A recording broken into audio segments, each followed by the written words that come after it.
308 tələbəyə adlı təqaüd təqdim edilib. Təqaüd ölkənin orta ixtisas, peşə təhsili və ali təhsil müəssisələrində əla və yaxşı qiymətlərlə oxuyan Tələbə Həmkarlar İttifaqı hərəkatında fəallıq göstərən gənclərə verilib. Azərbaycan Təhsil İşçiləri Azad Həmkarlar İttifaqı Respublika Komitəsinin bu layihəsi ənənə halını alıb. Təqaüd əvvəllər hər semestrdə 65 tələbəyə verildiyi halda hazırda bu rəqəm 308-ə çatdırılıb. Azərbaycan Həmkarlar İttifaqları Konfederasiyasının sədri Sahib Məmmədov bildirib ki, belə təşəbbüslər gənclərin sosial müdafiəsinin gücləndirilməsi, əmək hüquqlarının qorunması və onların intellektual potensialının inkişafı baxımından mühüm rol oynayır.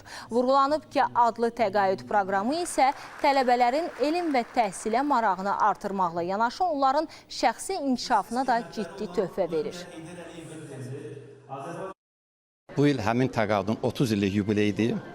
İndiyə qədər 3179 tələbə bu adlı təqaüddən yararlanıb. Bu tələbələrimizə həm ictimai həyatda fəal olmağa, həm də yaxşı qiymətlər oxumağa stimul verir.